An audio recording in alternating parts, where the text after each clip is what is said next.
Kathryn, I'm so looking forward to this conversation. You are doing such beautiful work in the world. Thank you for being here. Thank you for having me. I love and get inspired by all the fun things you're doing in the world. So I'm looking forward to hearing more about that and how you landed where you're at. Oh, And I have listened to some other podcasts, so I have some familiarity. It's been fun listening you're to you. so And you're great kind. guests. Thank you. I love this podcast so much and the beautiful women that I'm attracting into my experience by not doing, well, I think I'm not doing anything. I know it's everything that I'm doing cumulatively is creating this experience that I'm having, but it Yes. feels so delightful, so easy, so aligned, so beautiful. It's like the best version of speed dating ever because I just look at my gorgeous calendar and I have all of these gorgeous women to talk to, and each one is like I learned something that I needed to know, and I didn't have to hustle or be out and in 500 places at the same time. I just got to say yes to what felt good and right and next for me. And all of the things that I thought I was quote unquote looking for found me. What I love about how you approach your podcast is through the storytelling, through authentic connection, because in each other's stories and life experiences are how we connect meaningfully and how we find ourselves or how we get takeaways that go, oh, I wonder how I would, I wonder how that circumstance would hit me or how would that land with me. And so I think it's a great way. Culturally, we've used storytelling for ages to carry on culture, to carry on traditions, and it's an art and it's a beautiful thing and how we connect. So I love that about your show and how you approach your guests and your conversations. Thank you so much. And thank you for like that is the work that you are doing. And I believe it is how we feel connected. It is how we collapse time and space. We just meet Mhm. someone, and in the holding space of their lived experience, we feel connected to them. It's how I want to buy all the books of the people that I talk to because I'm like, oh, I love her. I love the way that she answered my question. I want to know everything she has to say that, that she was brave enough to write down. So this is, we've already queued it up for something fabulous, and I'm so Consider it excited. cued. That's right. So I would love to know, how are you saying yes to yourself in this season? Well, this year has started off as a whirlwind, and how I'm saying yes to myself is really looking at what's being asked of me. So Mm. I've had a lot of requests now coming in for speaking engagements, and they're, meaningful connections with people in the business world, which is something I really didn't see so much as an immediate next step with the book, but has presented itself. And they're big asks, and I'm just saying yes. So, or when someone reaches out to me on LinkedIn and says, "Hey, I read your book and I'm at a crossroads in my career and I'm trying to figure out what direction to go. By chance, could we connect?" And I say yes. So it's getting a lot more yeses, but being in a mindset of the universe, divine will bring me what I need and allow me to show up how I need to show up in the world, to bring about whether it's change, whether it's connection, whether it's inspiration, whether it's support and service. It'll bring what I need to do to me. And in order to do that, you have to be a yes. Yes, absolutely. Oh my gosh, all of that. Thank you so much. And it is so, I love the ways that you are stepping into these opportunities, again, not what you expected, but you are saying yes and you are prepared for them because the opportunity is new, but you're not new.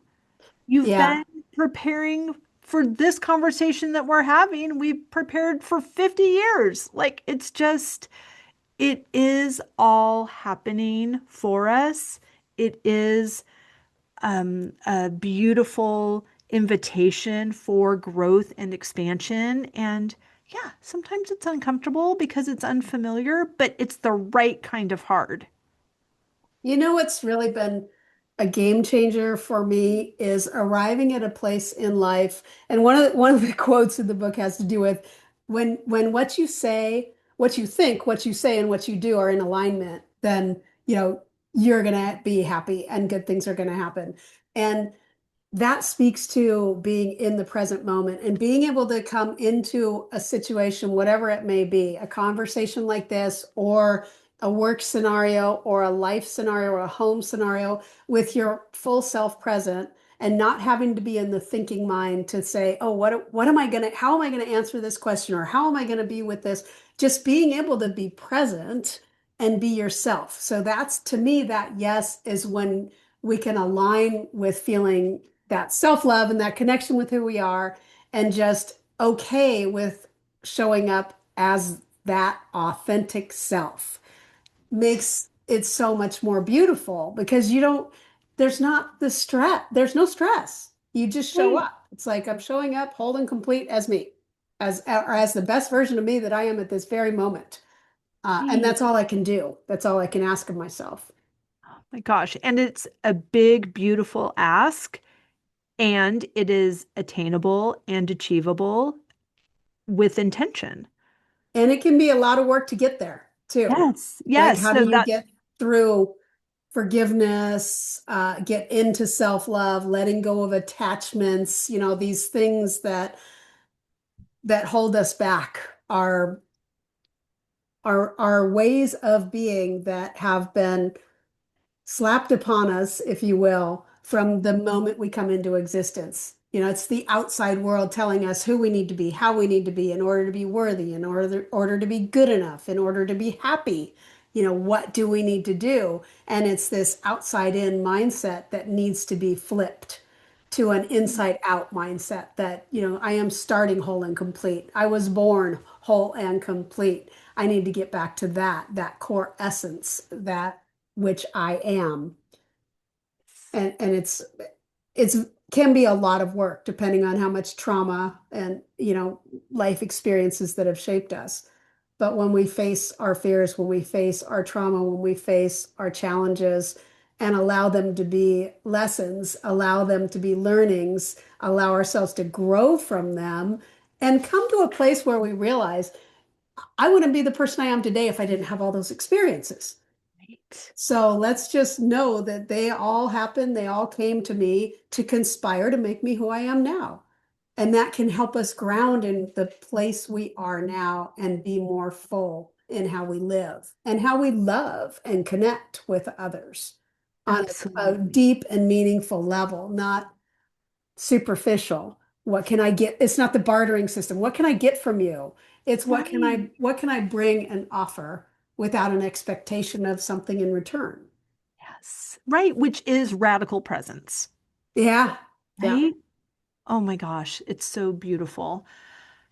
How, so let's say we have a listener. She's in her 50s.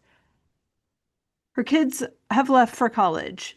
Her husband has not retired yet, or maybe he's about to, or maybe he's gone, whatever is happening. And she's thinking, oh my gosh, I keep hearing all of these people with their midlife reinvention, and I don't even know where to start because this is all I know. And I know that I have this idea that there's more. I have this notion that I'd like something different, but I don't even know how to get from what I'm experiencing now to where I want to go. Yeah. So what comes up for me in that is, I'm a big meditator, and I think there's a lot of clarity that comes in the quiet and the silence within when we shut down the outside voices, if you will, or that thinking mind, which largely can be rooted in our egoic, desires that are really sourced with fulfillment coming from outside.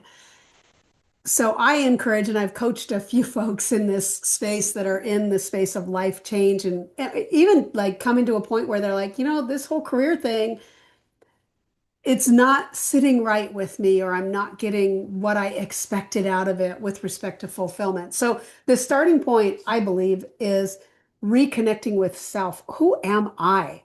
Like, who am I beyond these outside influences or these outside, reference points that others would say. I've had folks ask, "Well, who are you, Kathryn?" It's like, "Well, I'm an aunt, I'm a dog mom, I am a friend, I'm a golfer, I'm an athlete, I'm a weightlifter, I'm a corporate executive, Right. I was an abused child. I've been Yeah. through major trauma in my life, and I am all of that, yet none of it." So I'm not many of those things I'm not any longer. So when we get to a place where we look at where our ladder has been, what we've been climbing all our lives, and we realize that it didn't take us where we thought it would, Yeah. go back to the beginning. So for me, it's a journey in understanding all the things that have made me who I am. For someone who's in that space, get connected, especially women. We have such a powerful intuitive sense. Get connected with that voice within that isn't driven by outside um, accolades or outside payment due. It's driven by what genuinely lights you up, that inner light within. And when we start, like, what gets you excited? Is it your plants? Is it, I mean, it can be outside things, but it genuinely touches something within that isn't tied to an outside payment, if you will. Right. And I Right. think that's where the work starts, and finding love of self, Yes. self-love, because that's where we get our boundaries too on when we've pushed too far and maybe given too much. We as women, we give a lot and we are in service, and being in service is an amazing thing. It's probably the cornerstone of where I am in life right now. But my being in service is not to fulfill myself. It's Right. not because I need that to be whole. It's because I know that we are all connected and we all need each other. And the more we Right. help each other uplift, the more all of us can celebrate and enjoy life. So it's finding that fuel within, and then being, I love your say yes to yourself, being a yes. What fuels that? What brings joy into the world? Sometimes it can be so simple. I was with some very experienced corporate director folks, and this one woman was just sharing, like, right now in life, I'm simplifying. I'm still doing the work that I love, so it still means doing things in that space, but I have joy every day in my life. Mm. I have happiness every day in my life. I choose things that bring joy and happiness. And sometimes that perspective um, needs to be needs to be grounded in the knowing that we choose joy and we choose happiness too. So Yeah. it's not I'm happy if all these things out there conspire the way I want them to. It's no, I am Right. happy and all these things are conspiring in the way they are, because life is just life and it does what it Right. does. Right. And we can't wait until everything conspires in a way that suits us because that might not bring the next person joy. And then Yeah. they have to wait. So this is all an inside job, but it takes this reacquaintance. And it's interesting because, like you said, we are in service. I think we intuitively desire to care for each other. Even the Course in Miracles says that we're, because we are all one, we are generous out of self-interest because it's all coming, what we're doing to each other, we're doing to ourselves. And being in service can feel so aligned, so present, so joyful. And there are other times where we call it being in service, but we're actually in obligation. Hmm. And there's just a different energy around that. And so this reinvention, this redefining of, okay, this is who I was, and this is what I've done, and all of these things, and this is who I'm becoming. It does take time. It takes intention. It takes um, a, I don't want to say a determination, but a desire to answer questions like you are on a date with yourself, that you are doing this work because we sometimes think that we know all the answers that we want, but actually there are these habits of thought that Hmm. aren't serving us. And so we might say, well, it does me no good to talk about what I want because I can't have it. Because if I could have it, I'd already have it and we wouldn't be having this conversation. Like that, we could lobby for our limitations all day long. So it takes choice and it takes a respect and a desire and an availability to find self-love, to find what we love and do more of that, and then thank ourselves for the opportunity and have that on repeat. But what you said about presence and alignment, it's such an important part of it because this is not just, oh, I was this person at this corporation. I was this person in this marriage. I was this person in this family. And now I want something different. It's no, what, like your friend said, or your colleague, what would bring me joy right now?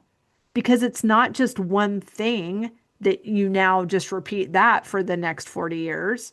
It's dynamic, it's evolving, it's taking in everything that is in our present senses right now and being selective and choosing. This would bring me joy. Yeah, and there's an element of it too that is what's being asked of me when Mm, we come into, I believe, and it's a very clear thing for me. So one of the experiences I went through was a 10-year battle. My wife had cancer, oh, and it was sorry. a very intense road, especially the last 4 or 5 years, and multiple surgeries, radiation exposures, chemo, clinical trials. And she was a powerhouse, like Olympic caliber athlete. And I walked away from my corporate career in order to address and go after, being in that battle together. And she transitioned 8 years ago. Okay, That experience shifted me forever because for it sure. went from a place of an intellectual knowing or believing of certain things to be true to an experiential, like going through the death, like literally of the person I held most dear in the world, yet also knowing that she's not dead. Like there is an energy that Yes. continues. And there are things that the reason the book is called A Dime to Say I Love You, she leaves me dime still. And this idea of these dime moments, which are when something profound happens that can't really be explained materially, like in Right? the scientific sense, you can't really say, how did that get there? When I mean there's no way. And there are moments that bring us to a broader sense of the world, a broader sense of our existence. And the difference between knowing something intellectually and spending life and times in our mind.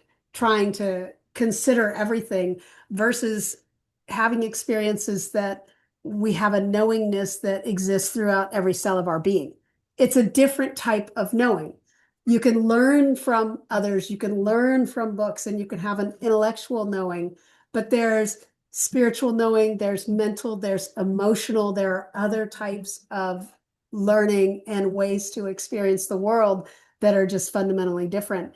And as life presents us with experiences, it's giving us opportunities to say yes and to take whatever comes with that yes. You know, it could be a ride through a rock tumbler that is the most difficult thing you've ever done, but you come out this beautiful polished stone.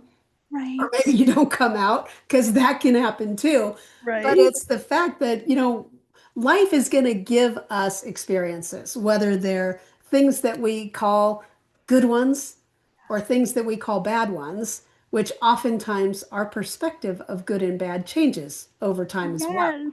In the moment, you might say, this is horrible. But, a week, a year, a decade later, you say, that was the most important experience of my life. And I'm so thankful that it happened.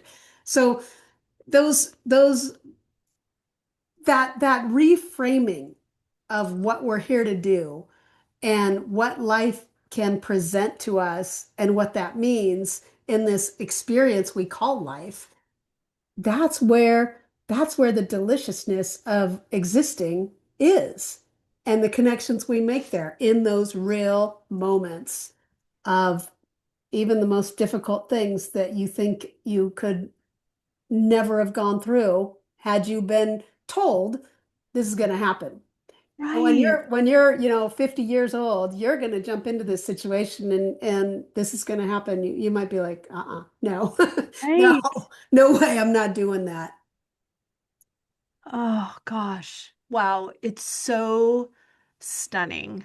And I love how you, even that reframe of what in the moment feels so terrible, you didn't say later on, you find out it was great. You said later on, you find out how important it was. Mm. And that is so, that word is, it speaks volumes. And I love that you, in your great generosity, have shared this experience in the book and to share it through the lens that I totally believe as well that your wife is not dead. She is available to you in the non-physical and is reminding you of that. And then your gift to tell these stories is reminding us. So, how did you come to that understanding? You said you had intellectual knowledge, but before you had experiential. But is that something that you had experienced before with other people in your family, or how did this way of thinking present to you? Well, it's been a journey of decades of spiritual study, meditation, just that has shaped who I've become, that really began as a very young child that was sexually abused for years and had a lot of very difficult things all the way into my teen years. And I had an experience where really a lot of this thinking began when I had been sent off to live in a Christian home in the Midwest and found myself completely alone without any tethering or connection back to family or anything familiar. And in that space, I found a strength and a power within that I had no idea existed. And part of that came about because my aperture on life shifted. Yes. Because as I was sitting there in my suffering, I looked at the other kids that were there in this home. Many of them had been there for many years. I was Mm. 15. They were younger, like some had come at 4 or 5 years old and were never going to be let out of there until they were of age legally. So I was looking around and saying, you're sitting there feeling sorry for yourself or thinking you have it so bad. Think about the struggles these kids have been through, and then broadening that perspective so I could come into a place of not just sitting in what was causing my suffering, which was real, Sure. but seeing all that I also had in that space to be grateful for. Like I had a home that I could go home to. And so that way of thinking sparked a connection to just something bigger in life than my own little self. And Right? believe me, it's been a journey, but Totally. what what else would I say about that? So with the death thing and saying yes, one of the things that holds us back the most is fear. Fear of being hurt, Yes. fear of failure, fear of looking stupid, fear of someone disagreeing with us or ultimately fear of death is probably the biggest. And life gave me the opportunity, and I would not have asked for it, but I Right. wouldn't change it. It gave me the opportunity to have the person I held most dear, I expected to spend the rest of my life with, Right. still as young people, um, face their death. And we walked that path together. And we faced that and found a way to love and still have joy and still have laughter, even though that was hanging over our heads. The truth is, we're all going to die. Some way may be more timely or less timely than others.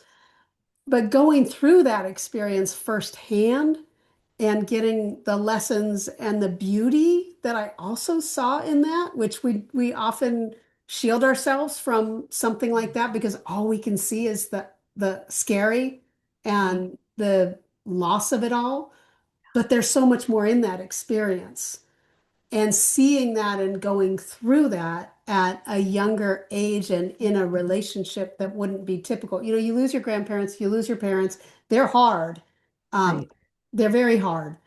But when you lose a spouse or a sibling or a child, those things are less, there's something you're not as prepared for as you might be, Right. some of the other. And so it was a gift to, as much as it sucked. I mean, I'm not going to Right. pretend it Of didn't course. suck and I wouldn't have preferred something else, but it was also there's two sides to the coin. You don't have the grief, you don't have the loss if you don't have the love and you don't have the joy because there's something that is lost. Yes. So those life experiences, that's why we need to make sure we process our all of our life, not just our celebratory, look how good I am, look at my Right. accolades. It's like, yeah, look how many times I face planted. But don't just look at my face plants, look at the fact I got back up. I have my Exactly. scars, I have my wounds, but I have my scars too. So that means I've healed, or that means that I've hopefully healed. Yes. I love that you talk about this experience as a sacred right.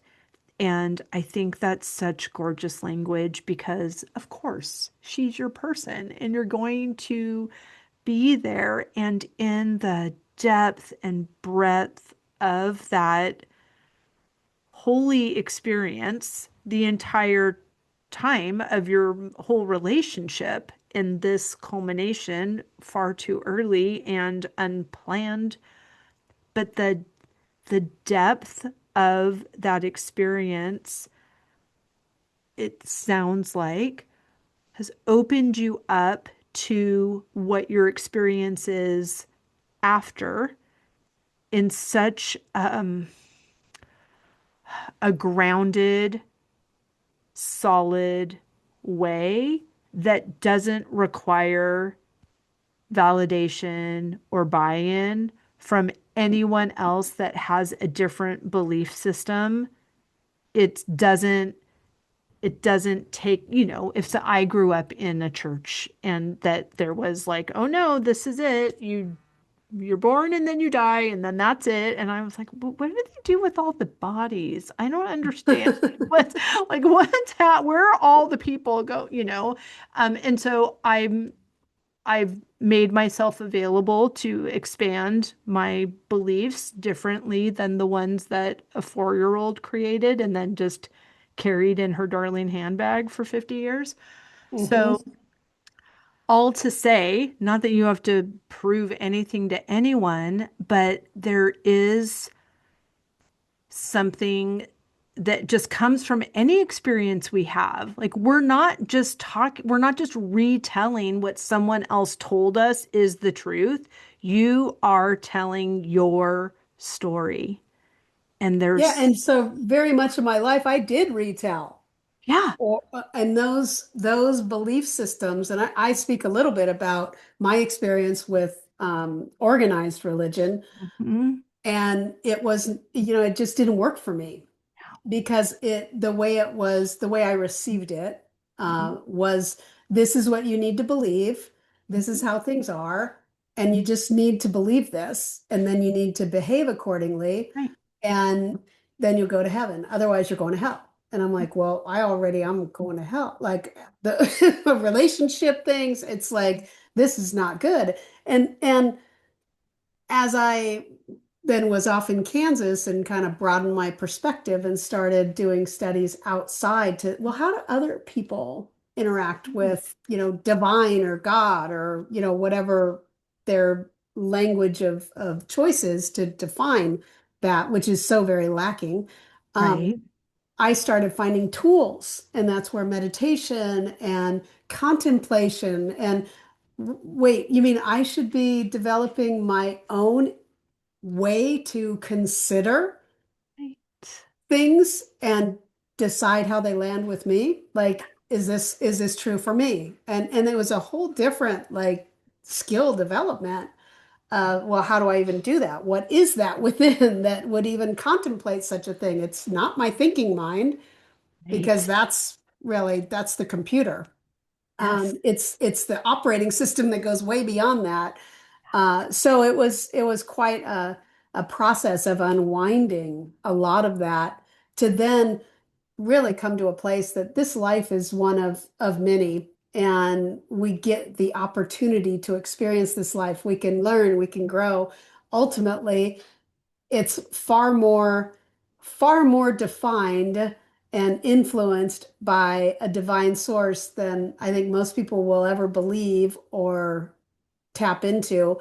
And as I've come to a place in my life where I still am very much a go-getter. I set plans, I set goals, I like look for things to do in the world. I want to do whatever I can do to learn, to grow, to make myself Right. the best me I can be, but I don't get attached to a particular outcome or result because I know that what the universe, what divine is going to present to me can be so much and will be so much more different and enriching Yes. and beautiful than I could have ever thought of on my own. It's Right. this space of creativity, it's this space of innovation, it's this space of possibility that we can tap into when we get into that quiet place. And I am living in that now. It took me years after Lisa's transition to heal, to come back to where I felt I was whole, because literally my life just completely changed the day she transitioned. I had been in full caregiving kind of mode, and it was 100% was just us. It was Yes. battling, it was living, it was loving. That's the world. And then one day she was gone. And Mm. it was just like, now what? And, Right. and that night, I found a dime on her pillow. Oh. But the most difficult experience I've ever gone through in my life also was the most freeing. And now I say yes. And then usually that brings a whole bunch of other things. I just said yes to a retreat that I did with some amazingly inspiring women that are all doing great, wonderful things in the world. And some things came out of that that I could have never seen that were pulling me. It's where divine is pulling me to Right. go, do engagements in the world, to speak not just on a personal level of these life, transformation experiences, if you will, but also in the corporate world. Like how, be, because how we show up and when we can bring our vulnerability, our whole self and own it. Like, Yes. yes, I did things I would never do again, or I did things that I'm so happy I did and would love to do again, whatever. All of them make us who we are. And when Right. we can show up in that and we can be that and show not only our things that we're most proud of or that we've succeeded in, but those things where we've stumbled, others see themselves and they're like, okay, you're not just giving me a bunch of bullshit to Right. make yourself look good. Right. You're letting me see who you are or what has made you who you are. And that's the connection. That's And that's that's the where meaning and authenticity in yes. that. Yes. That's what makes us ask the next question. That's what makes us take the next step toward each other. That's what makes us do the collaboration, write the book, buy the book, do the speaking series, do, whatever the Yeah. thing is that it's calling us toward each other, which is calling us toward ourselves. And we need to have fun. Like life It's can be totally fun. fun. It's like It's we need so to and we fun. can, even in those difficult experiences. One of the things Lisa and I did because we got, as you can imagine, you're going through a life battle. Right. You get news that, a treatment didn't work, or, you wanted to get one drug in the clinical trial and you don't get it, and you were sure that that was the thing that was going to save her life. And those are moments where, it's hard. It's Yeah. like, why? Why did this happen? Hey, how much can I take? Like, have I not Right. had enough? You get to those places in life, whatever Sure. circumstances you're faced with. And we would call those our AFGO moments. And AFGO was an acronym for another frickin' growth opportunity. And Mm, so love instead it. of instead of being in that place of I can't take another, it's like, oh, okay, it's a growth opportunity. How are Right. we gonna? And we'd laugh. It'd be like, okay, I mean, why It's not? powerful. That It is reframe. incredibly, it's just the Oh my gosh. reformatting how you look at it. It's like Right. instead of, because I know, people can get in a mode of, oh, my life is just so tough. And it's like, Yep. there are so many people in the world that have it so much more difficult, especially if we talk about what largely, Yes. we have. And we Yes. have people in very difficult circumstances everywhere in the world, including in the United States. But we don't have bombs dropping on us, Right. and we have clean water, hopefully. Yeah. I mean, there's a lot of things that are being pressure tested right now in our world, to Right. say the least. But no matter what the pressure test is, facing death is like It that's trumps. that's pretty much it, Yeah. right? Yeah. And we still found a way to live and love along the way. Because why not? Viktor Frankl was an author that in my book, I have a lot of quotes throughout the chapters that are on different like lessons. And it's quotes from things that I read over the decades that influenced my life. And that's one for sure. Viktor Frankl's book, A Man's Search for Meaning, is just, someone who was facing the most unspeakable of circumstances and loss and his entire family. I mean, it's unthinkable what Yes. happened, yet came through it and speaks to what were some of the differences in how people endured what Mm, went on.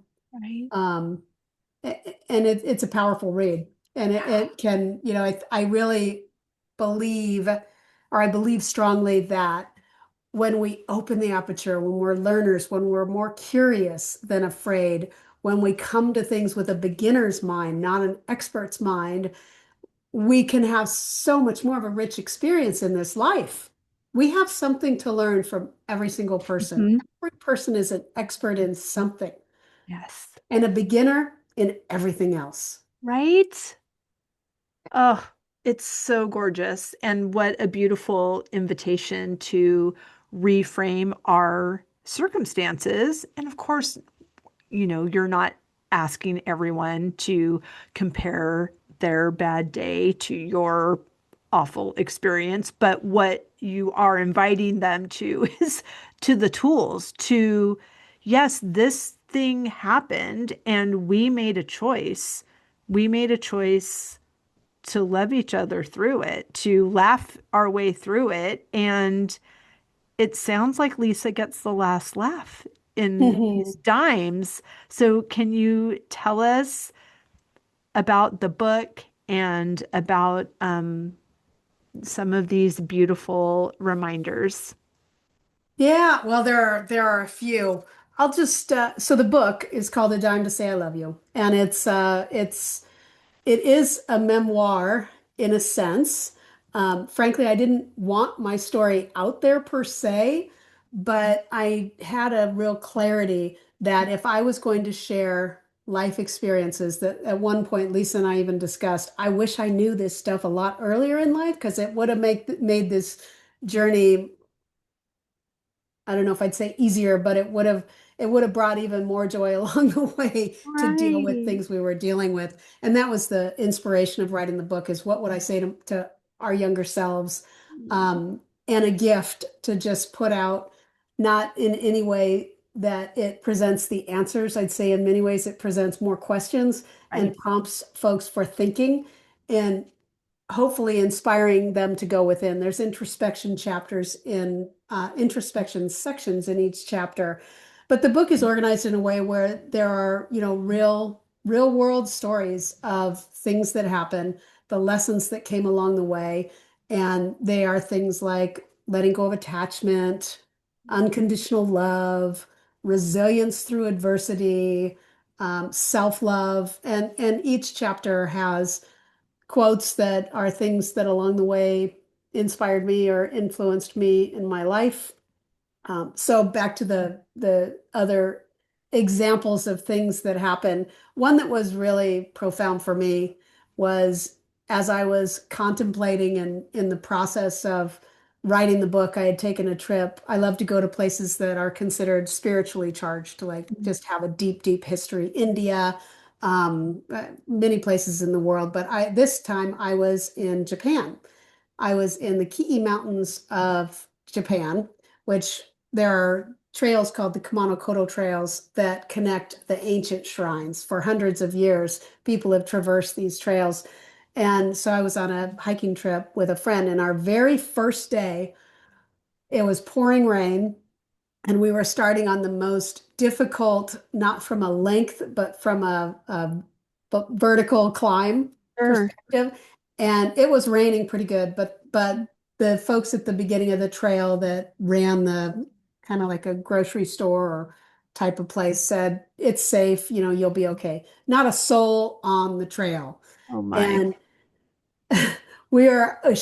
my friend is probably, I don't know, 60 meters ahead or 30 meters ahead. And I've got my hiking poles and I'm just climb, climb, climb. And I stop and I'm having a moment where I'm like, what did I get myself into? Like, can I do this? And I shook my head and I put my head down on the pole. And there at my feet lay a shiny dime. And I was just like, how can this even be? You know? And it was a message. It was like, Sure. get moving. You can do this. Not only are you going to climb, but you need to write that book. You need to keep climbing and you just need to keep going.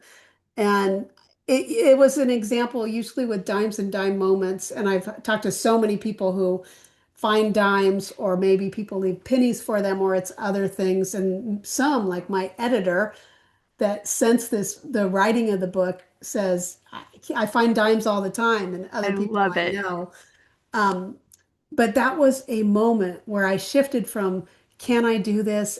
What did I get myself into? To, oh yeah, I've got this. And it Right. was like this renewed energy and strength. And that's how life can be. Like we can have these moments that just feel like they're tearing us down, but this slight shift in perspective can fuel us in that exact moment. we haven't taken in any nourishment. We haven't had any water. We haven't had, somebody come to lift us up. It's another energy that can exist that can fuel us and drive us. And that's what the book speaks to is finding those possibilities for yourself. Find your dime moments. Find your place where you can have this infinite source of fuel that you can tap into. It is there. It's there for the taking. It's there for the touching if you develop the skills of how to connect with it. Oh my gosh, it's so beautiful. I could talk to you all day about this. I've loved this conversation, Kathryn. Oh my Well, word. maybe we'll see each other in France one day or some other Yes, really we cool will, place, Queen. or Yes, we will for I'm in Napa Story Valley. Circle. If you get this way, you let me know. Fun. I'm from that area. So, oh, that's so beautiful. Please tell everyone where they can find and follow you, how they can read the book, all of the good things. I know everyone wants more of you, and I'm at the front of the line. So very kind. This has been a delightful conversation. So KathrynHenry.com, website, Instagram, Kathryn M. Henry, LinkedIn, Kathryn M. Henry. Pretty findable. Would love to hear from people on if they've read the book, what they've gotten out of it. And also, I love hearing other people's stories. That's where inspiration and connection lies. So, very happy to have had this conversation and look forward to us staying connected. It's been Yeah. fun. Thank you so much. We will link everything down in the show notes. I also cannot wait until the next time. Thank you Yes. so much. Hopefully it'll be in person. That's always fun. Yes, my Share a favorite. meal. Wonderful way to connect. My favorite.